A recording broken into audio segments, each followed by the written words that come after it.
Andi Rewa mengangguk puas dan tersenyum. Sebelum kartu terakhir dibuka, seperti tadi, mari kita masing-masing menulis surat hutang 2 miliar. Siapa yang menang akan mengambil surat hutang lawannya. Bagaimana? William mengejek. Tulis saja, kau kira aku takut? William yang sudah emosi langsung menulis surat hutang 2 miliar. Andi Rewa juga segera menulis surat hutangnya sambil mengingatkan William, oh iya, jangan lupa tulis metode pembayaran. Harus lunas dalam waktu 24 jam. Kalau terlambat akan dianggap melanggar perjanjian dan denda keterlambatan 100% per hari. William yang sudah dipenuhi amarah langsung berkata, baik, aku setuju. Andi Rewa mengangguk dan menulis hal yang sama. Setelah itu di hadapan semua saksi dan perekam video, mereka masing-masing menandatangani dan membubuhkan cap jempol. Andi Rewa menaruh kedua surat hutang di atas tumpukan chip, lalu menoleh ke Bandar sambil tersenyum. Ayo, buka kartunya. William menatap Andi seperti komodo pemangsa, lalu tertawa dingin. Tuan Andi, hari ini aku akan membuatmu mati dengan cepat. Saat ini William sudah bersiap menerima hadiah 3 miliar dan sebuah pesawat jet Concorde. Semua orang di tempat itu kecuali Andi menatap tangan Bandar dengan penuh ketegangan. Kartu terakhir inilah yang akan menentukan kemana uang 3 miliar akan berakhir. William dan Olivia sama-sama merasa sudah menang. Sementara Andi Rewa tampak sama sekali tidak peduli. Wajahnya datar, tidak gembira atau gugup, seolah-olah semua ini tidak ada hubungannya dengannya. Bandar pun mengangkat kartu terakhir, lalu tiba-tiba melemparkannya ke hadapan William. Sesaat kemudian, bahkan sebelum William bisa melihat kartu itu dengan jelas, tubuhnya sudah seperti disambar petir, karena dia melihat warna kartu itu merah. Kartu Four of a Kind As milik Andi Rewa sudah terbuka. Kalau William ingin menang, satu-satunya jalan adalah dengan mendapatkan straight flush sekop. Dan karena as sekop sudah ada di tangan Andi, maka kartu terakhir William harus dan hanya bisa berupa 9 sekop. Siapapun yang pernah bermain kartu pasti tahu, mendapatkan straight flush 3 kartu saja sudah sangat sulit, apalagi 5 kartu. Namun sebelumnya William sama sekali tidak khawatir, karena dia tahu Bandar itu adalah temannya, dan temannya bisa memberikan kartu apapun yang dia mau. Jadi dia yakin kalau kartu terakhir pasti 9 sekop. Tetapi sekarang kartu itu berwarna merah, yang artinya bukan sekop. Maka tanpa perlu melihat angka, dia sudah tahu pasti dia kalah. Semua orang di tempat itu kecuali Andi Rewa dan Helena adalah teman atau kerabat William. Jadi ketika mereka melihat kartu terakhir berwarna merah, semuanya langsung mengeluarkan teriakan kaget dan kecewa. Olivia sendiri hampir terkena serangan jantung. Tadinya dia sudah bersiap-siap berpesta kemenangan dengan William. Tapi sekarang semua berbalik begitu cepat. Calon Ratu Nordik itu gemetar dan bergumam di dalam hatinya. Kenapa bisa begini? Kenapa bukan 9 sekop? Kenapa bukan... kenapa? William benar-benar syok. Perbedaan hasil yang begitu drastis dari untung besar menjadi rugi besar membuat otaknya langsung kosong total. Secara spontan dia berteriak, Ini tidak mungkin, ini mustahil. Seharusnya kartuku 9 sekop. Bagaimana bisa menjadi 6 wajik? Siapa yang menukar kartuku? Andi Rewa langsung berkata dengan nada mengejek, Mustahil katamu?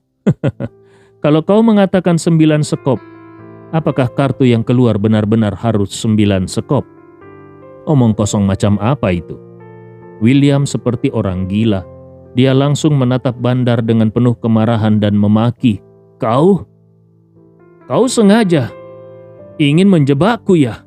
Berapa yang dia berikan kepadamu? Kenapa kau malah membantunya?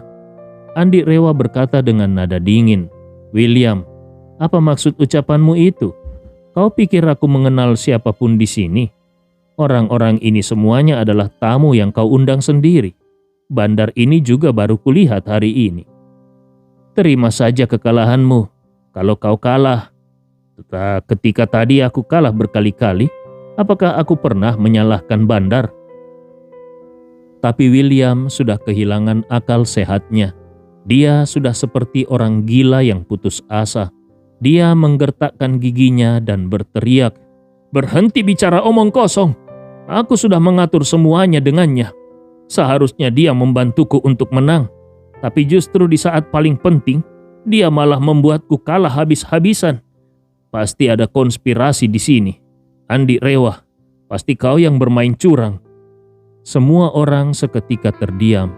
Barulah mereka sadar bahwa ternyata William dan Bandar sudah bekerja sama sebelumnya. William sudah kehilangan kontrol. Dia yakin si Bandar malah bekerja sama dengan Andi dan menjebaknya. Dan tanpa sadar dia sendiri membocorkan rencana curangnya.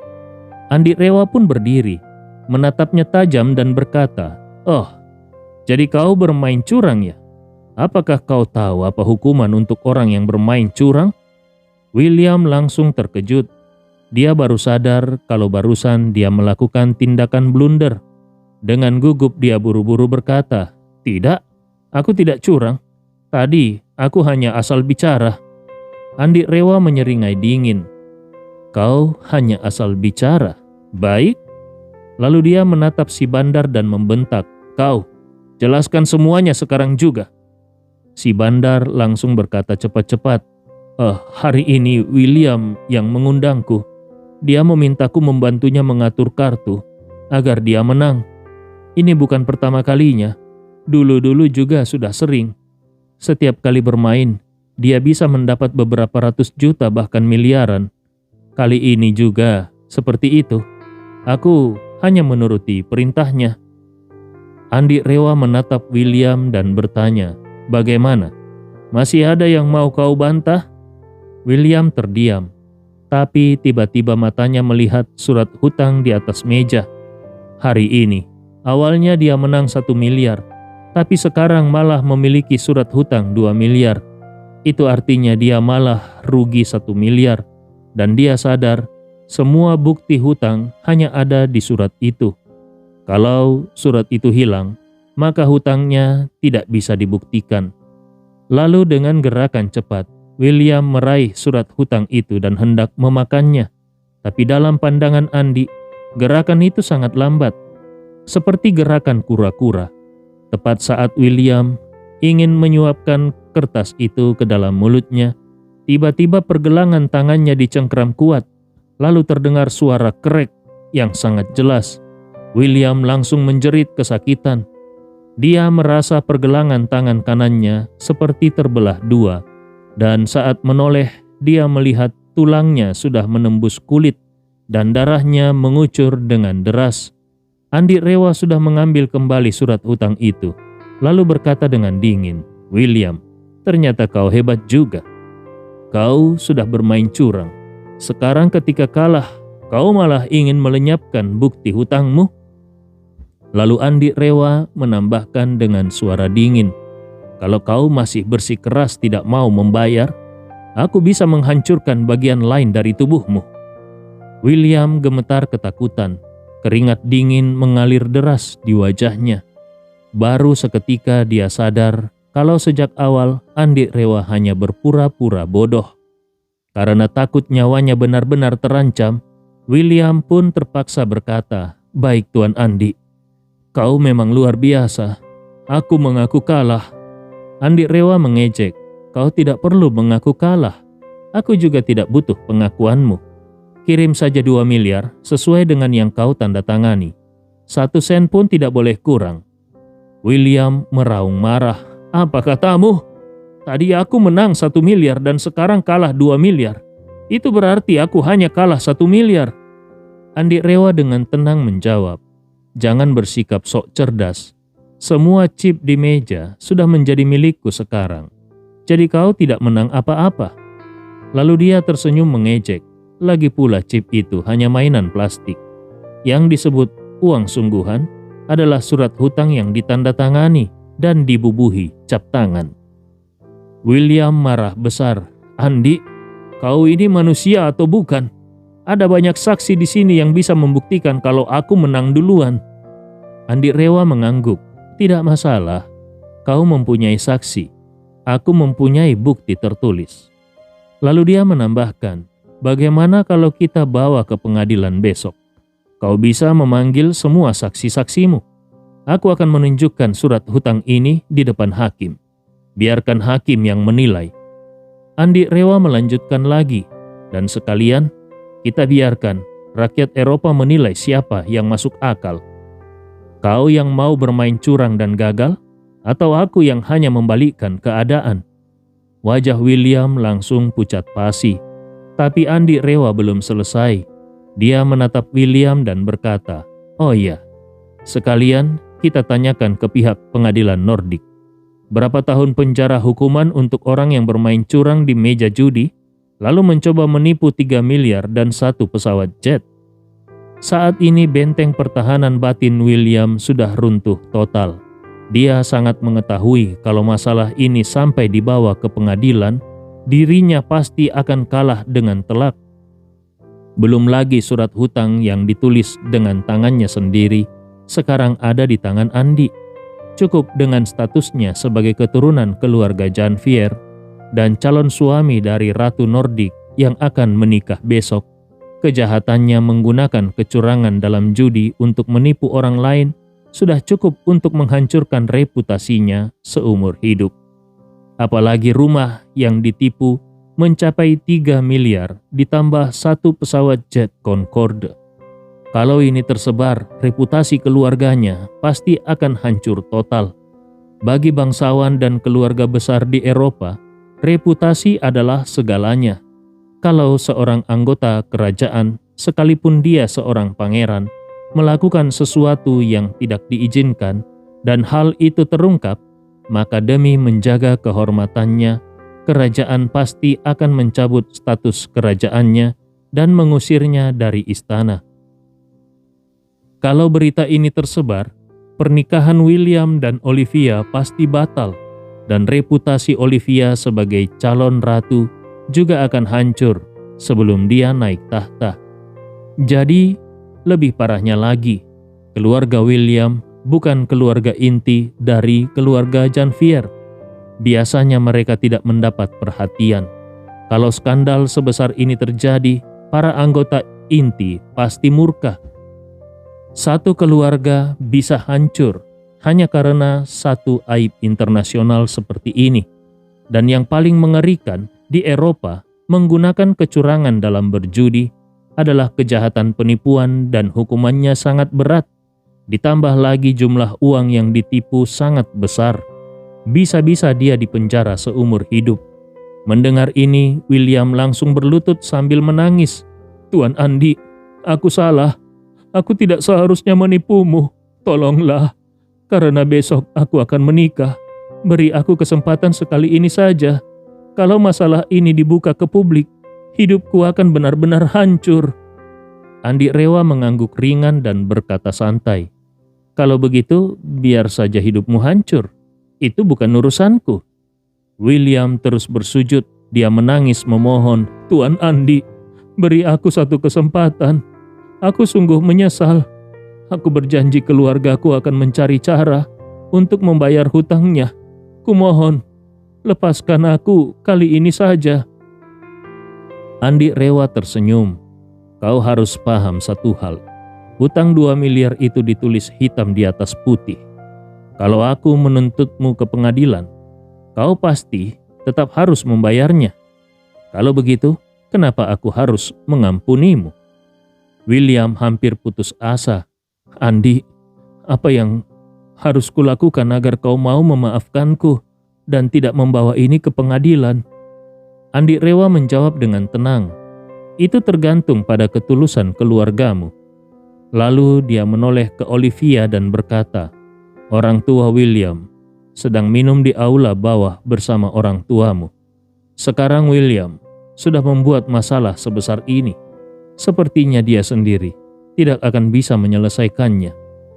Kau undang mereka naik dan lihat bagaimana keluarga William berniat menyelesaikan masalah ini. Olivia hampir gila. Besok pernikahannya akan diliputi seluruh Eropa. Kalau tunangannya malah masuk penjara karena skandal seperti ini, reputasinya sebagai calon ratu juga akan hancur. Mau tidak mau, mereka harus merahasiakan masalah ini. Dia pun buru-buru berkata, "Tuan Andi, mohon tunggu sebentar. Aku akan segera mengundang orang tuanya ke atas." Saat ini di aula bawah, Richard Elliot sedang minum-minum dengan George Janvier. Istri mereka sudah masuk ke kamar karena tidak kuat minum. Aman Ramovich yang ditampar Andi tadi juga sudah kembali ke kamar. Hanya mereka berdua yang masih asik bersulang dengan gembira karena besok adalah pernikahan besar. Setelah menikah, Olivia akan naik tahta dan William akan resmi menjadi pangeran. Keluarga mereka akan semakin berjaya. Saat itulah Olivia lari tergopoh-gopoh. "Ayah, Paman George, cepat ke lantai 2. William baru saja membuat masalah besar." George bertanya kebingungan. "Bukankah kalian sedang bermain kartu? Masalah apa yang bisa dia buat?" Olivia menangis. George bersekongkol dengan temannya untuk menipu Andi dalam permainan kartu, tapi malah ketahuan dan dia kalah 2 miliar. Sekarang Andi mengancam akan membawa ini ke pengadilan. George langsung merasa pusing. "Apa? Apakah dia sudah gila? Sudah kubilang jangan ganggu Andi." Olivia berkata dengan menyesal. William mengira semua ini bisa dilakukan diam-diam dan dia bisa menang besar. Bahkan mungkin mendapatkan jet Concorde milik Andi Rewa. Tapi akhirnya dia malah kalah dan rugi besar. George hampir pingsan. 2 miliar itu sangat besar. Dan kalau sampai Andi benar-benar membawa ini ke pengadilan, maka putranya benar-benar akan habis. Di Eropa, kalau seorang kehilangan kepercayaan, maka segalanya akan runtuh bersamanya. George hanya mempunyai 1 anak. Tidak mungkin dia biarkan William masuk penjara. Yang paling penting sekarang adalah memastikan Andi Rewa tidak membuka aib ini.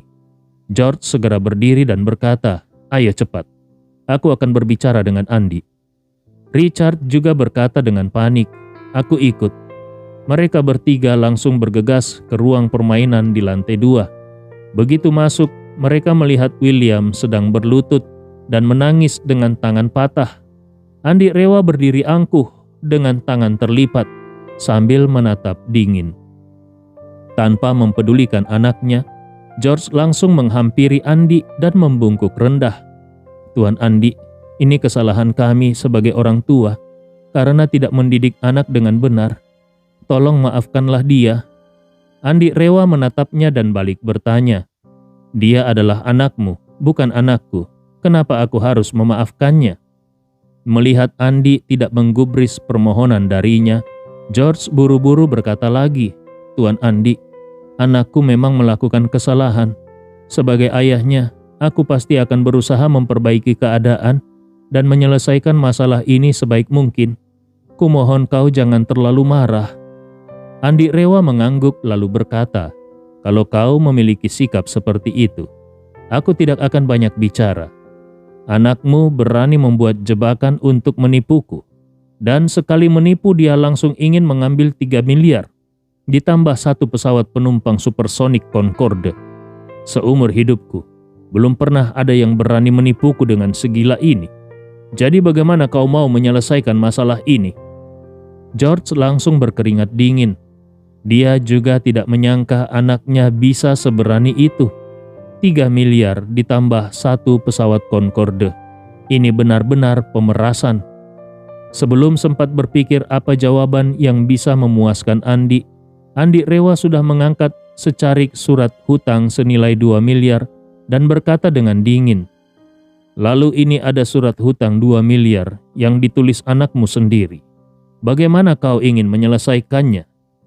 George buru-buru menyeka keringat dinginnya.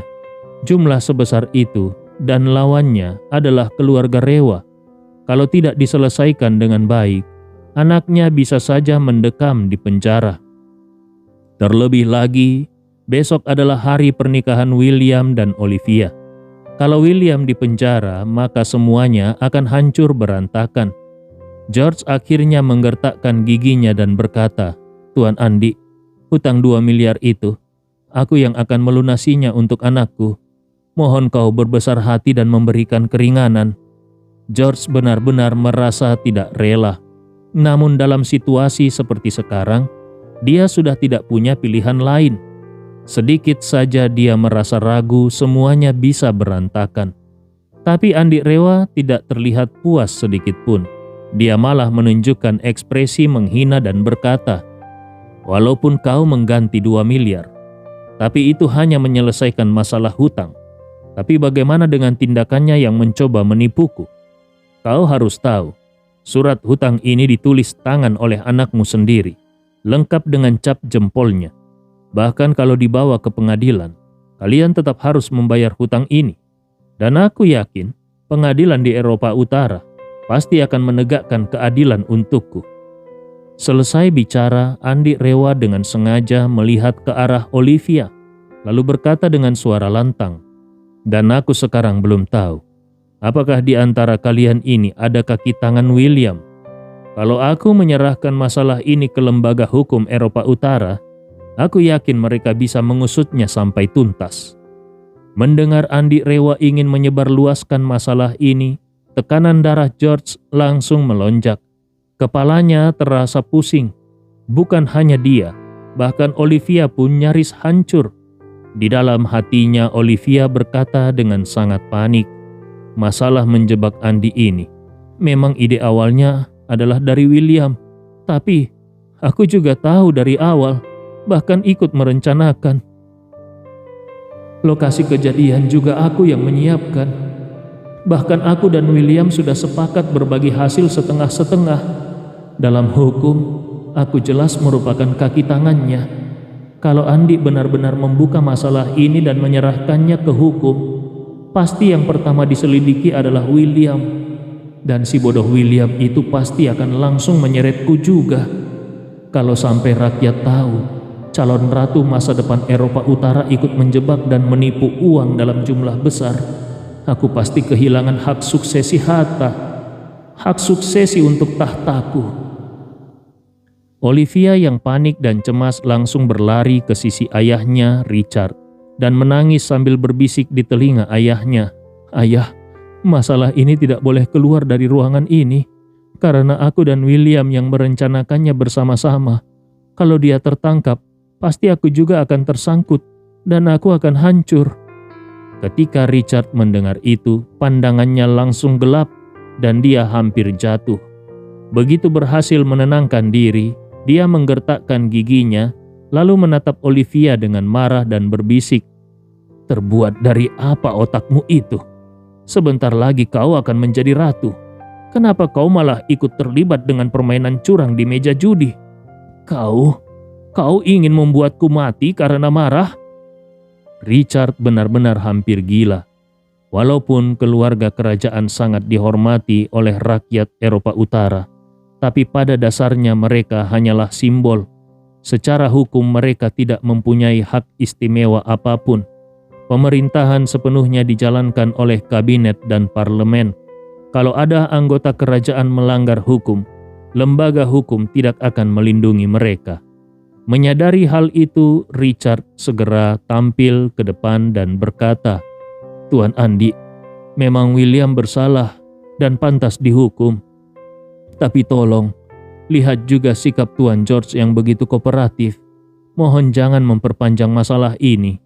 Lalu dia menambahkan, "Atau begini saja, untuk kesalahan William yang menjebakmu, bagaimana kalau keluarga Janvier menambahkan kompensasi sebagai penyelesaian damai? Apakah kau berkenan?" Ketika George mendengar ini, dia langsung mengangguk cepat dan memohon, "Tuan Andi, sebutkan saja nominalnya. Selama masih dalam batas kemampuan kami tidak akan ragu sedikit pun." Andi Rewa mendengus dingin dan berkata sinis, "Kalian pikir masalah ini bisa selesai hanya dengan uang? Kalian pikir keluarga Rewa butuh uang? Bahkan untuk pasukan Galesong saja kami bersedia memberikan setengah dari aset kami.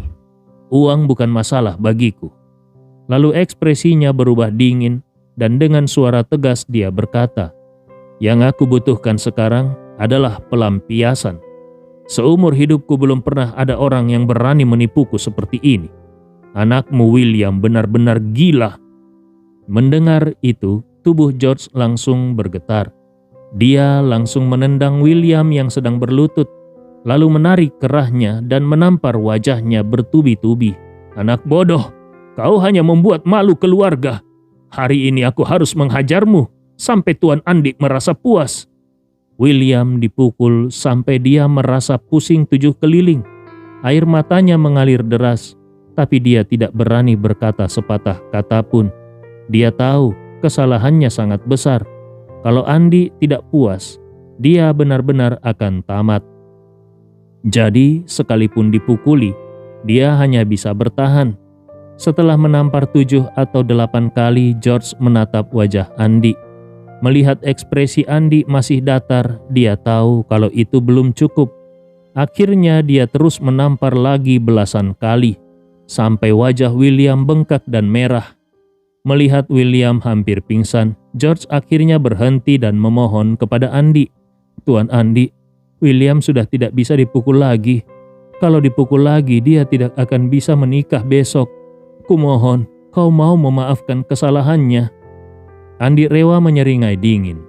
"Anakmu sudah membuat masalah sebesar ini, tapi kau masih sempat memikirkan tentang pernikahan? Menurutku lebih baik segera umumkan penundaan pernikahan. Tunggu sampai William keluar dari penjara, baru adakan pernikahan. Nanti Olivia bisa mendapatkan gelar sebagai wanita setia." Lalu dengan nada penuh ironi Andi Rewa melanjutkan, "Kalian bayangkan, seorang gadis muda setia menunggu kekasihnya keluar dari penjara. Bukankah itu adalah kisah cinta yang sangat menyentuh? Dan akhirnya setelah menunggu begitu lama, 2 orang lansia pun berpegangan tangan, menaiki pelaminan, dan mengumumkan pada dunia bahwa mereka akhirnya bersatu. Semua orang pasti akan tersentuh. Cerita seperti ini bisa dibilang setara dengan Romeo dan Juliet. Kalian tidak akan menemukan yang kedua di seluruh dunia." Setelah dihina habis-habisan oleh Andi, Olivia merasa sangat malu. Sampai rasanya dia ingin mengubur dirinya di bawah lantai. Mana mungkin dia mau menunggu William keluar dari penjara. Sekarang yang dia inginkan hanyalah segera memutus semua hubungan dengan William. Kalau William benar-benar di penjara, dia juga pasti akan ikut terkena imbasnya. Ayah William, yaitu George, tentu juga bisa merasakan sindiran pedas dari Andi. Melihat Andi Rewa sama sekali tidak berniat menyelesaikan masalah ini secara damai, hatinya pun mulai dilanda kepanikan yang luar biasa.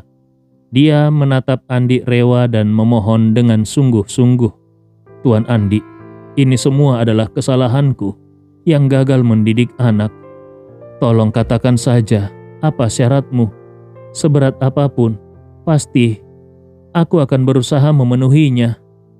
Namun Andi Rewa mengabaikannya dan malah menatap William sambil berkata dingin, "William, kalau kau ingin aku memaafkanmu, pertama-tama kau harus jujur mengaku siapa saja yang terlibat dalam rencana ini. Selain bandar itu, siapa lagi yang menjadi komplotanmu di antara orang-orang yang ada di tempat ini?" William buru-buru berkata, "Tidak ada, hanya bandar itu saja. Dia pernah menjadi bandar profesional di kasino Las Vegas selama bertahun-tahun dan memiliki teknik tinggi. Aku sering membuat trik seperti ini dengannya untuk mencari uang jajan. Semuanya hanya dilakukan oleh kami berdua, tidak ada orang lain." Andi Rewa berkata dengan dingin, "Kau yakin setiap kata yang kau ucapkan itu benar? Aku peringatkan kepadamu, kalau kau menyembunyikan sedikit saja, aku akan segera melapor kepada polisi. Dan aku juga akan meminta keluarga Rewa untuk menekan sistem hukum Nordik supaya menghukummu seberat-beratnya. Dia melanjutkan, kau pikir baik-baik. Kalau kau sampai ditahan, kau mungkin akan menghabiskan sisa hidupmu di balik jeruji besi. Pada saat itu, siapapun yang ingin kau lindungi, mungkin saja masih bisa hidup bebas dan bahagia. Tapi kau, hidupmu akan habis di balik sel. George yang mendengar hal ini langsung melangkah ke arah William dan menampar wajah William keras-keras sambil membentak. Sudah separah ini, tapi kau masih ingin berbohong? Apakah kau benar-benar ingin masuk penjara, hah? Kalau kau mau hancur sendiri silakan, tapi jangan seret seluruh keluarga kita ke jurang. William merasa panik setengah mati dan langsung menangis sambil berkata, Aku akan mengaku. Olivia juga ikut merencanakan semua ini. Kami berdua sama-sama menyusun rencana ini. Mendengar itu Olivia langsung marah besar. William, jangan sembarangan bicara. Itu semua idemu. Aku tidak ada hubungannya sama sekali. William menangis dengan wajah sedih. Memang idenya dariku, tapi kau juga setuju dan mendukung penuh. Bahkan kau mengatakan, berapapun uang yang aku dapatkan, kau meminta setengahnya. Kalau aku bisa mendapatkan pesawat Concorde milik Andi, kau juga ingin membagi 2 pesawat itu. Olivia benar-benar tidak menyangka William akan menjualnya begitu saja karena ketakutan. Dia berteriak marah. Kau bohong, William. Di saat seperti ini kau malah mau menarikku untuk ikut tenggelam. Aku benar-benar salah menilaimu. Besok kita tidak perlu menikah. Mulai sekarang aku tidak punya hubungan apa-apa lagi denganmu. Andi Rewa melihat Olivia dan tersenyum sinis. Olivia, kalau polisi Nordik menganggap kau memang terlibat, kau pun akan dipenjara. Mau menikah pun tidak akan sempat. Sekalipun kau cuma pelaku pendukung, mungkin tetap saja kau harus masuk penjara selama beberapa tahun. Mendengar itu, Olivia langsung menangis dan memohon, Tuan Andi, tidak ada dendam pribadi di antara kita.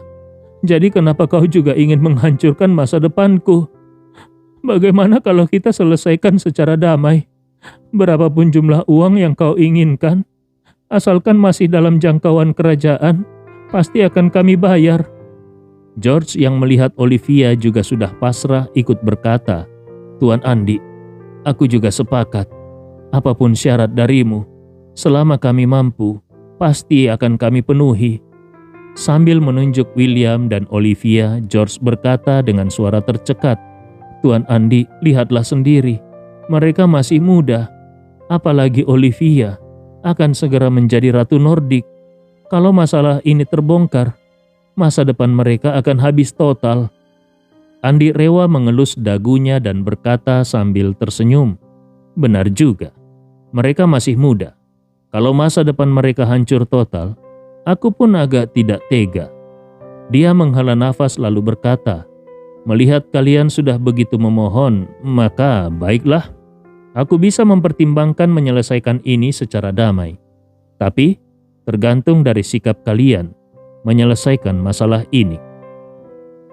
Begitu mendengar ucapan Andi, 2 keluarga itu langsung paham bahwa Andi Rewa ingin mereka menunjukkan ketulusan. George segera berkata, Tuan Andi, tenang saja. Kalau kau mau memaafkan, aku akan segera membayar hutang 2 miliar itu. Saat mengatakan itu, hati George serasa berdarah. Mereka sudah sepakat akan berinvestasi besar ke kerajaan setelah menikah. Tapi sekarang William malah berbuat onar. Untuk membayar hutang ke Andi, dia hanya bisa mengambil dana yang tadinya akan diinvestasikan ke kerajaan. Ketika Andi Rewa mendengar itu, dia mengernyit lalu berkata, anakmu memang berhutang 2 miliar. Semuanya tertulis hitam di atas putih. Dan kau sebagai ayahnya memang sudah sewajarnya membayar hutangnya. Kenapa kau berbicara seolah kau berkorban untuk itu? George bertanya dengan gugup, Tuan Andi, lalu berapa jumlah yang kau inginkan? Andi Rewa menjawab dengan nada dingin, kalau kau ingin aku memaafkan, maka tunjukkan ketulusanmu. Hutang anakmu ditambah dengan ganti rugi moral. maka kau harus membayar total 50 miliar. Terdengar lebih bagus, bukan? George langsung merasa pusing dan berseru, "Tuan Andi, 50 miliar? Bukankah itu terlalu banyak?" Andi Rewa balik bertanya, "Terlalu banyak?" George nyaris frustasi dan menangis. "Tuan Andi, 50 miliar memang terlalu besar. Kami tidak sanggup membayar sebanyak itu." Andi Rewa menoleh ke Olivia dan berkata, "Olivia, kau juga terlibat. Maka dari itu, 50 miliar ini harus kalian tanggung bersama. Bagaimana pembagiannya silakan kalian berdua diskusikan. Setengah jam lagi, aku ingin melihat 50 miliar masuk ke rekeningku." Saat ini Andi Rewa sudah sepenuhnya mengendalikan kedua keluarga itu. Baik William maupun Olivia, keduanya tidak sanggup menanggung konsekuensi kalau masalah ini sampai terbongkar. Jadi, mereka pasti akan melakukan segala cara untuk menyelesaikannya. 50 miliar memang jumlah yang sangat besar. Tetapi bagi mereka, kalau mau berhemat dan menahan diri, mereka tetap bisa mengumpulkannya. Ayah Olivia, Richard, saat ini sangat gugup. Dia tahu Andi sudah menemukan titik lemah keluarganya. Kalau masalah ini sampai terbongkar, maka martabat keluarga kerajaan akan lenyap seketika. Saat itu terjadi, rakyat tidak mungkin membiarkan Olivia yang terlibat dalam kasus kriminal naik tahta. Demikian juga, mereka juga tidak akan membiarkan dirinya sendiri naik tahta, karena dia adalah ayah kandung Olivia. Pada akhirnya, yang paling memenuhi syarat untuk naik tahta justru Helena, yang sejak tadi diam dan tidak berkata apa-apa di sisi Andi. Richard tidak bisa membiarkan hal itu terjadi, maka tanpa ragu dia berkata, "Tuan Andi, ini memang kesalahan kami sebagai ayah. Kami gagal mendidik anak dengan baik. Kami bersedia menyelesaikan masalah ini dengan sikap positif. Mohon beri kami waktu sebentar. Aku akan berdiskusi dengan keluarga Janvier." Andi Rewa mengangguk dan berkata dengan tenang, "Silakan berdiskusi. Aku beri waktu setengah jam. Setelah itu berikan aku jawabannya." Richard langsung berkata, Baik, Tuan Andi, mohon tunggu sebentar." Setelah berkata begitu, dia menoleh ke arah William, George, dan berkata, "Tuan George, mari kita bicara secara pribadi mengenai hal ini." George pun segera menyambut dengan gugup dan dengan penuh hormat berkata kepada Andi, "Tuan Andi, kami akan mendiskusikannya sekarang dan secepatnya memberimu jawaban yang memuaskan." Andi Rewa melambaikan tangannya, "Kalian bisa diskusi di sini saja. Aku dan Helena akan menemui sang ratu. Dia ingin menghabiskan waktu lebih banyak dengan neneknya." Tidak ada yang mempermasalahkan alasan Helena untuk menemui sang ratu. Yang ada di pikiran mereka sekarang hanyalah bagaimana menyelesaikan masalah ini secepat mungkin. Richard pun segera berkata, "Tuan Andi, kau dan Helena silakan langsung naik saja. Setelah kami mendapatkan hasil diskusi, aku akan menyusul ke ruang perawatan." Andi Rewa mengangguk pelan, lalu berkata kepada Helena, "Ayo, kita pergi." Helena pun segera mengikuti Andi keluar dari ruang permainan. Begitu Andi Rewa pergi, William langsung seperti orang gila. Dia menyerang temannya yang seorang bandar sambil memukuli dan berteriak, "Brengsek, kau berani menipuku, aku akan membunuhmu." Ayahnya George buru-buru menariknya dan berteriak, "William, sekarang yang paling penting adalah segera menyelesaikan masalah ini. Jangan membuat masalah baru." William pun terpaksa berhenti. Richard kemudian berkata kepada yang lain, "Saudara-saudara, tolong beri kami ruang. Kami butuh membicarakan hal ini secara tertutup." Semua orang tahu betapa serius masalah yang dihadapi kedua keluarga ini. Jadi mereka pun segera meninggalkan ruangan. Bandar yang sudah dipengaruhi secara psikologis oleh Andi seperti kehilangan jiwanya. lalu dibawa keluar oleh orang lain. Kini hanya tersisa 4 anggota inti dari 2 keluarga itu. George pun berkata, "Kita harus sepakat kalau malam ini kita harus menenangkan Andy dengan segala cara. Kalau tidak, kita semua akan hancur." Richard menghela nafas. Begitu membuka mulut, dia meminta 50 miliar. Ini lebih kejam dari perampok manapun. Dari mana kita bisa mendapatkan uang sebanyak itu? Olivia menatap William dengan marah dan berkata, "William, ini semua karena keserakahanmu. Sekarang Andy meminta 50 miliar sebagai ganti rugi. Menurutku kau yang harus menanggung semuanya." William langsung meledak. "Aku yang harus menanggung semuanya? Olivia, waktu itu kau sendiri yang meminta setengah dari hasil jebakan ini, dan aku tidak komplain. Sekarang kau mau melemparkan semua kesalahan padaku." Richard menyela, "Tidak ada gunanya bertengkar sekarang. Kalian berdua harus menghadapi ini bersama-sama. Kalau tidak, begitu matahari terbit besok, nama baik kalian dan keluarga kita akan hancur." Lalu dia menatap George dan berkata dengan gigi bergemelutuk, "Andy, dia meminta 50 miliar. Keluarga kita paling banyak hanya bisa mengeluarkan 10 miliar. Sisanya kami serahkan kepada kalian." George menghela nafas. Keluarga kerajaan hanya bersedia mengeluarkan 10 miliar. Jadi kekurangannya terlalu besar. Tapi bersedia keluar uang saja sudah bagus. George tahu kondisi keuangan mereka dan 10 miliar tunai memang batas maksimalnya. Namun mengumpulkan 40 miliar tunai juga bukan perkara mudah. Dengan kondisi keuangan saat ini, paling banyak George hanya bisa menyiapkan 30 miliar. Untuk menutupi kekurangan, dia harus menjual sebagian aset. Itu pun butuh waktu. Jadi dia pun berkata, "Aku benar-benar tidak bisa menyiapkan 40 miliar hari ini. Dari mana aku bisa mendapatkan uang sebanyak itu?" Richard bertanya, "Berapa jumlah paling banyak yang bisa kau siapkan?" George langsung menjawab, 30 miliar. Richard menghela nafas lagi. "Kalau kau berharap kami menanggung 20 miliar, aku bisa berkata dengan tegas itu mustahil. Bukan karena kami tidak mau, tapi karena kami memang tidak punya tunai sebanyak itu. Semua aset kerajaan sebagian besar ada atas nama ibuku. Selama dia belum wafat, tidak ada yang bisa menyentuh aset itu." George tahu Richard tidak berbohong. Dia lalu bertanya, "Jadi, bagaimana? Apa kita katakan saja ke Andy kalau kita tidak bisa menyiapkan uang sebanyak itu?" Richard langsung berkata, "Kalau kita berkata seperti itu, dan Andy membocorkan masalah ini, habislah kita." Olivia yang sedari tadi murka, menggertakkan giginya dan berkata, "Kalau sudah begini, kenapa tidak sekalian kita habisi saja si Andy itu? Selesai perkara." Richard berseru terkejut, "Mana bisa seperti itu? Kalau Andy terbunuh, keluarga Rewa pasti tidak akan tinggal diam.